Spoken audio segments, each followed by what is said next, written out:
G'day everyone. Hang on. How do we start this show? Yeah, that's right.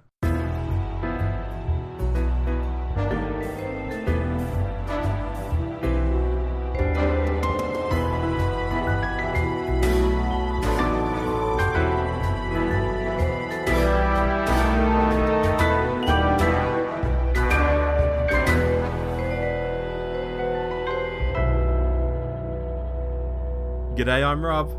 And I'm Stephen. And you're listening to the Doctor Who show, where we're doing Series 12, and tonight the final episode of Series 12, The Timeless Children. And yes, that is Stephen from New to Who joining me again to talk about this episode this week. How are you, Stephen? I'm very well, Rob. Thank you, and a pleasure again to join you. It's pleasure is all mine, and like I said last week, I think it's good to have some continuity for our guest presenters when it comes to a two-parter like this, so let's get into it. Opening off the top notes from me, and listeners, this is spoilerific, so if you haven't seen it, please go and see it. I think this was quite a bizarre episode. I don't know if I'm missing something, but I feel like it was meant to be epic, and I think I can see all the bits that are screaming, "Look at me, I'm epic!" But I found it really unsatisfying and a bit ugh. And it's not that I hated the episode, or even some of the stuff it was trying to do. This episode, Stephen, just didn't do anything for me. It left me cold, it washed over me. I thought, meh, it just didn't land for me.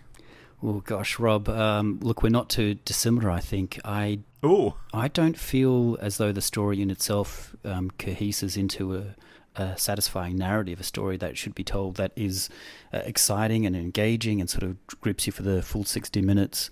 There are certainly points where I think that did happen, but largely I'm probably in your camp where this is middle of the road. Yeah, and I know, look, I've been on social media since I saw the episode, and I understand that some people think this is amazing and profound, and other people think this has destroyed Doctor Who for all time. And, you know, we'll probably tease out some of those strands, but yeah, for me, I'm really in the middle on this. And I guess the thing listeners will probably want to hear us talk about, and we've got to get to it sometime, so let's just get to it now, the elephant in the room. Let's start by talking about the Doctor's lives. This is something that had been hinted at for months, that there would be regenerations before Hartnell. Yes, that came true. We got a whole backstory to the Doctor, a whole backstory to Gallifrey we'd never heard before. And on one hand, I kept asking myself, why are they doing this? What is it achieving? You know, even if it seems interesting, why are they doing this? What is it achieving? And while I can see how it opens the door to the Doctor being hundreds, if not thousands of other people over time, and it really opens up the lore, I can't get past the feeling that it seems a bit of an ego thing on Chibnall's part, you know, to write this big idea into the very core of the series. You know, it hasn't needed it for the past 57 years, but all of a sudden we just change the nature of the Doctor, the nature of Gallifrey, everything. And again, it delights some people, it really annoys some people. RTD and Moffat, even at their most egocentric, didn't do this. Your thoughts? Oh gosh, I'm not sure. I think the show does do this. I think we get it with, you know, the Deadly Assassin and what Bob Holmes gets up to there. We get it with the Valeyard. I think, you know, RTD with the Time War and Moffat with the with any number of things really does like to rewrite lore to some degree. And I'm not sure if that in itself is something that I'm opposed to. I've mentioned previously, actually, Rob, offline when we've been talking. I'm not really opposed to the idea of a pre-Hartnell Doctor in many ways, you know, whether that's, we see it in the Brain of Morbius or hinted at in something like Lungbarrow from the Wilderness Years. There's this sort of possible plausibility for me, and I'm okay with that, and maybe that's an effect of time. I guess what really doesn't quite land for me or work in many ways is, why is the Doctor the timeless child? The idea of a timeless child is interesting in some regards. You have that sort of classic moral dilemma in Dostoevsky's Brothers Karamazov, where it's posited that, like, if you were to establish this perfect human utopia, and I guess in some regards, you know, the Time Lord Society is that, where there's peace and happiness for everyone, everywhere, and forever, but it comes at the cost of the perpetual torment of one child, then would you agree to those conditions? And then also, what would your paradise be worth? That's a really fascinating, dramatically worthy and feasible sort of a plot line. So that's fine. But to make the Doctor the timeless child doesn't work for me, and it doesn't work for two reasons. One you've already mentioned, but I'll deal with the other one first. I think that the reveal of the Doctor being something special in the sense of this mythical figure, I guess, sort of makes the Doctor brings it on a par with protagonists in like Star Wars, for instance, or maybe even the half-divine heroes of antiquity. And it makes the Doctor less Odysseus, which is the character that I very much see the Doctor as, and more like Heracles, that half-divine hero, all-conquering hero. And in trying to make the Doctor more special, they've actually made Doctor Who less special as a result, I think. Having the Timeless Child be something else or someone else would have been far more interesting, I think. The other thing is, you mentioned it before, why are they doing this? So what? Like, where do you go with this revelation? And in fact, the thing that bugged me the most was that 45 minutes or so of this episode was Sacha Darwin's master mansplaining to Jodie's Doctor what had happened to her. So in that regard, it was dramatically uninteresting in terms of the way that the story was developed, even though there were flashes every now and then. We got to see how the Brendan thing sort of overlays with the Doctor's life, and that was pretty cool. And this, all of that kind of stuff, and we had that wonderful flashback through the previous incarnations and even into the Morbius Doctors as well. And you just sort of think, oh gosh, this is lovely. But they were rare peaks, I guess, in a story that was largely flat, uninteresting, and for an hour just didn't hold together in terms of that exciting 3-act narrative structure that just brings plot point after plot point. Instead, we just got exposition after Basil exposition. Yeah, and I want to talk about the Master in a moment, but what I want to do now is just zip back to something you said a moment ago, how this makes the Doctor less special, less like Odysseus and so on. I think during the Tennant era, we were getting sort of peak lonely god vibes from the Doctor. The Doctor was the lonely god and all this. And I think fandom almost collectively agreed it was much better to make the Doctor more mysterious, more interesting, and get away from that lonely god stuff. But to me, yes, this absolutely sort of makes the Doctor the absolute heart of Time Lord society, and the whole reason they can regenerate and do the things they do, and possibly the most important Time Lord who ever lived. There was no mention of Rassilon or Omega in this episode at all. And I'm thinking, how does this all work? And again, why are we doing it? Oh God! But to get back to my point, the whole lonely god thing. I guess you didn't like that at the time as well. I guess because there wasn't such a grand reveal around it, I almost took it metaphorically. The lonely god is, the last of the Time Lords, lonely in his TARDIS, never really being able to sort of, find a life ever again. But maybe what sort of annoys me is that the Doctor's destined for this. There was always going to, leave Gallifrey and become, the great hero. And that runs counter to, I guess, the really sort of satisfying telling of the hero's journey, which is, it's a nobody, it's a nothing, it's someone who has come from nowhere and made themselves good just through the journey itself. Yeah, and not the whole reason that society exists in the first place. I think so, yeah. Yeah. Now, speaking of the Master, I said I'd talk about the Master. His destruction of Gallifrey because of the Timeless Child thing, I don't understand this even now. Is it because that made the Doctor special and he was annoyed that the Doctor was special? But even then, I can't reconcile that sort of rage with destroying a whole planet. Wouldn't you try and blackmail the Time Lords with the information or embarrass them on a galactic scale? Blowing them up just seems so basic. I thought there was no real breakdown of what made it so rage-worthy for him. Okay, it's revealed to him that the Doctor is the Timeless Child and could regenerate, and that's what Time Lord Society is based on. Okay, why are you blowing the planet up? I don't get it. I think the inference there is that, the Doctor's inherent to the Time Lords and in every Time Lord, including the Master, and there's a sort of self-hatred around that. Maybe that we sort of have seen previously with... is it the human Daleks or something like that? As a previous story might be where the Daleks detest themselves because of what they are. And I thought, okay, but again, sort of mining the past and something that we've had previously, which Doctor Who does, and that's fine. But you're right, it was never really teased out. It was never, I don't feel, again, sort of dramatically worthy and explored in that way. It was just exposition again. Yeah, I think, someone should introduce Chris Chibnall to the idea that less is sometimes more. Some of this stuff seems to be a very J.J. Abrams way of making the show. Like, if we've got a planet, let's blow the planet up. If we've got a person, let's make them the most important person. There's sort of no subtlety to what's going on here. And I thought, it's kind of a bit J.J. Abrams. I don't know. Yeah. I mean, I don't know enough about Star Wars or Star Trek or J.J. Abrams to be honest, as I mentioned in the last episode. But I do know what you mean. It's almost like the most obvious resolution or the most obvious path is the one that's trod. Precisely right. And just as an aside, I want to say I don't like the destruction of Gallifrey anyway. I know. Listening to a lot of podcasts, people say, Gallifrey bores me, I'm glad it's gone and all of this.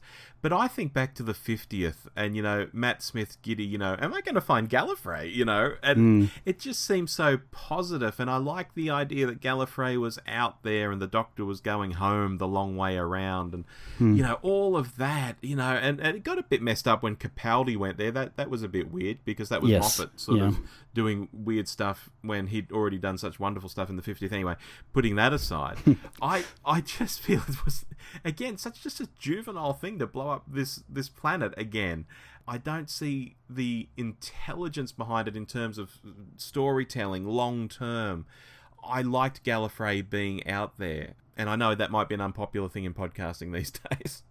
No, I'm pretty ambivalent because I think largely what you need to do is stay away from Gallifrey in telling stories, right? You shouldn't rely on lore and have that in the substitute for basically a story or a plot or a narrative. So that's why it doesn't work for me.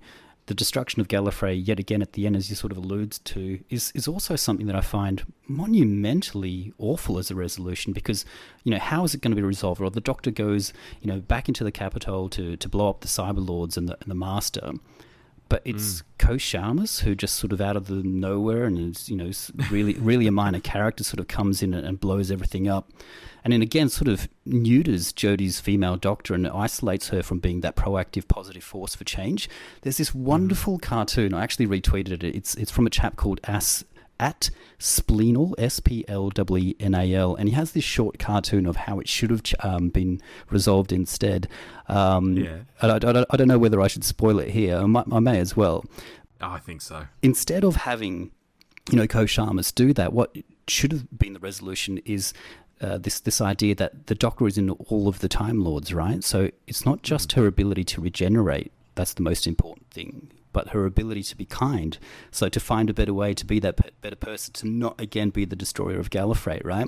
And so she appeals to what's inherent within these Cyberlords, which is herself, and that should have been the way that it was done, I guess. And I don't know, to sort of have this sort of explosion just for the sake of it, and again Gallifrey's blown up, big deal. It just was really unsatisfying, and I actually really got annoyed that this minor character out of nowhere did something that really just seems a bit silly and stupid, as you say. Well, speaking of those Time Lord Cybermen, or what did you call them? Cyberlords. Cyberlords! That's a great way of putting it. I might be going out on a limb here, particularly after what I've just said in this podcast thus far, but I actually liked the look of them and the idea. I thought they were totally weird and bonkers, yes, but as a scheme, it was crazy, it was Master-ish, but I would have been much more comfortable if the Master had, gone and enslaved a group of Time Lords and done it to them, You don't need to destroy the whole race to tell this story. He could have found some in a remote research lab somewhere and done that and then brought them in, and that still would have been a shocking moment. Oh my God, Time Lord Cyberman. Oh, wow. Did you need to destroy the whole planet, basically, to do that? Yeah, that's a good call. But again, I'm just going to go back to my point about the best stories around Gallifrey don't actually involve the Time Lords, I don't think. I think back to Arc of Infinity and how utterly dull that is. The best stories really sort of take that background and context, but do something with it that isn't, I guess, so steeped in its own lore, that tells a story that is... I mean, I think back to things like... Well, let's go back even to... The Haunting of Via Diodati, right? Which was just a beautiful story in and of itself.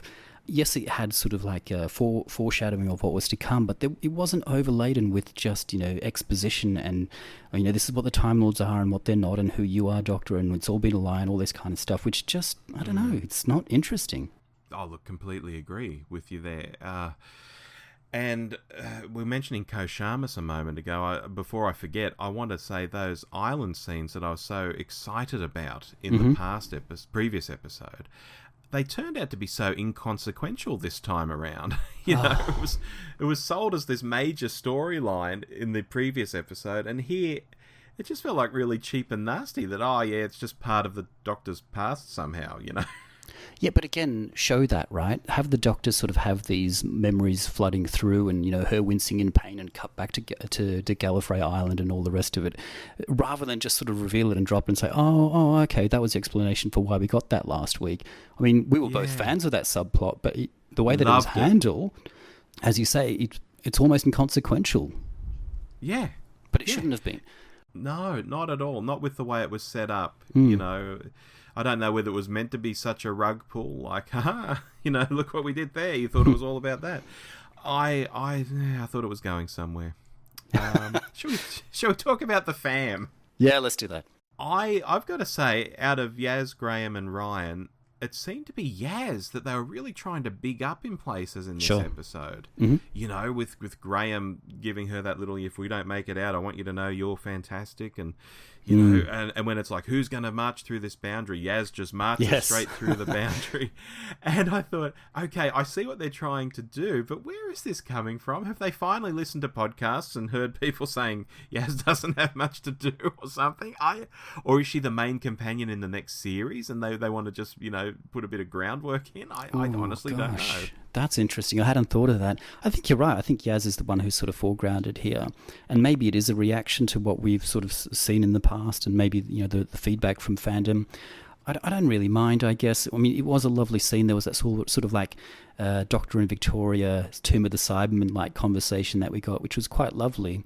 But maybe appeared so incongruous because, well, two reasons. One, we didn't have to date, all that much sort of picture of Yaz and, how has she demonstrated everything that Graham has said about her, other than incidentally. She definitely did, I guess, through that, the way that she just sort of marches through the boundary there. And that was a great moment, definitely. But it's almost as though, I don't want to say too little, too late, but it does seem incongruous with what we've seen so far. I think it is along those lines, Stephen. Honestly, I do. I agree. I think it is too little, too late. Graham, meanwhile, I thought had great lines. His speech to Yaz, which I thought was just wonderful. Yeah. He came up with that plan of hiding in the cybersuits. I'm not sure how realistic that was. A cybersuit's that easy to crack open and how and realistic hide in. Is Ian getting into the Dalek shell in the Daleks? You just got to go with these sorts of things. It's a bit of crap fun. I was okay with it.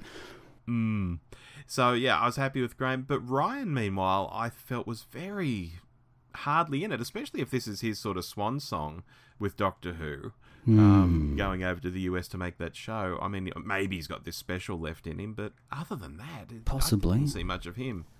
No, and it was, if you can think of the A plot being, the Doctor and the Master, or at least, the Master mansplaining to the Doctor. The B plot, I guess, was Graham and Yaz aboard the cyber ship. This is really the C plot, and much like in Earthshock, where the C plot is essentially Nyssa and Professor Kyle in the TARDIS doing very, very little.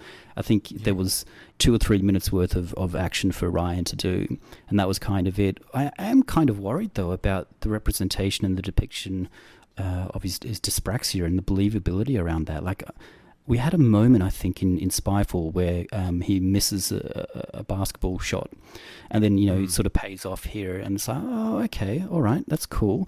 But it kind of seemed like, that the Cybermen were like 100 yards away, and he sort of pitched this across a ravine, and for that reason alone, maybe just because the way it was realised, it didn't quite land for me. But other than that, we see him running around shooting guns, and he's mentioned in the past, look, I don't know if I'm very good at shooting. And I think he sort of meant the basketball shot as well as perhaps a gunshot is there as well. But it's just sort of an uneven handling of the way he seems to be an action hero, but someone who also has dyspraxia. And I'm not sure if I can buy into that. Like, I don't see the character as a character. I see the character as a collection of traits that are used in certain propitious circumstances in the plot, and other times entirely forgotten. Oh, yeah. Look, I remember back to the first episode with him in it. He was falling off his bicycle, and I it's love I've got that. dyspraxia, and and it was a big thing. Yeah. And I think was it the second episode Yes, he and the started Ghost running Monument. around with a laser rifle, blowing away these aliens. Exactly. I was like, what's happening here? Yeah, exactly right. Yeah, very strange. And I guess to expand a bit out on the fam, we have these people they were helping, these Earth people, who have now come back to present-day Sheffield. And I thought, oh, does this mean that Julie Graham, as Razio and the other two, could become sort of semi-regulars now on the show? They've got their own TARDIS house in Sheffield, That's conveniently interesting. parked. The Graham romance didn't pay off at all. Is that still in the future? But what a boring bunch if these are going to be semi-regular people in the show. Yeah, they were pretty faceless. Ravio's sort of apart. I can kind of see her and Graham actually getting together. That could be an interesting thing in a soap opera kind of way. But again, the total lack of reference to that after it was set up in that sort of very brief scene around having a butcher's last week. Yeah. I think we just sort of forgot about that, maybe? Yeah. It's very strange. Now, after the fam and the extended fam, I guess the only other main character is the lone Cyberman who got bumped off. Yeah, I don't know whether this is a rare, cool moment in the episode or whether it's just another example of something being thrown away. But the master sort of tissue compression eliminator was maybe what Dave would call like a Doctor Who monster book fan's point of view of like a really cool moment. So maybe that kind of appealed to me at some level. But what did not was the sort of juvenile plot point of this death particle, and that's actually what it was called. Like, yes.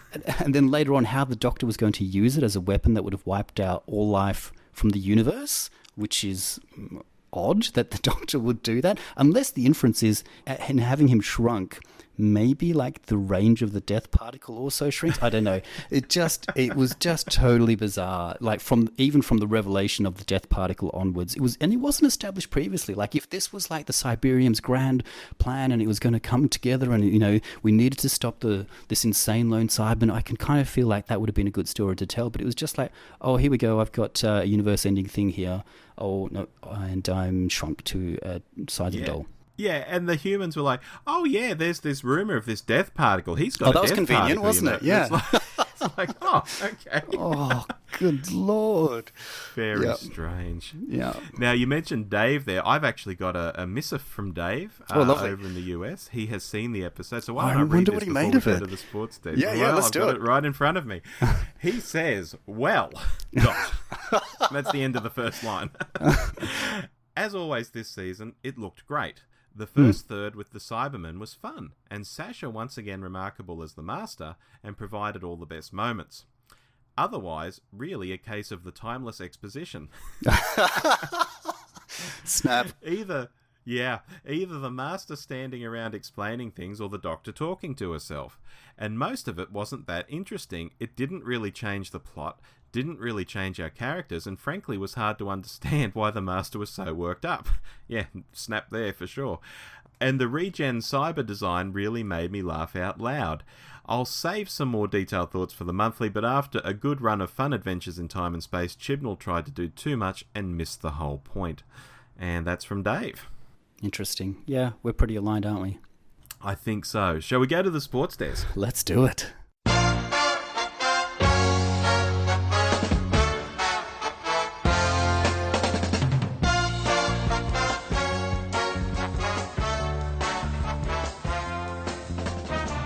Now, for people who haven't been listening all series, where have you been? This is the Sports Desk where we do our Play of the Week, Foul of the Week, and MVP of the Week. So let's kick off with Play of the Week, Stephen. What was your Play of the Week? Oh, just from a Doctor Who Monsters book fan point of view, just that flashback through all of the past incarnations. I know it was a cheap thrill, but I'm going to go with that. Very good.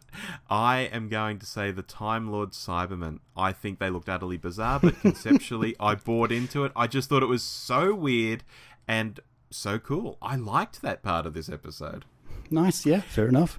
Yeah. Moving on to Foul, I'll take lead here. I'm going to say it was the whole Timeless Child storyline. It wasn't incredibly interesting in itself. It messed with the lore in a way that I felt was ego-driven more than anything. And it just made this really pissy sort of meta point about the Doctor being limited by what she was before.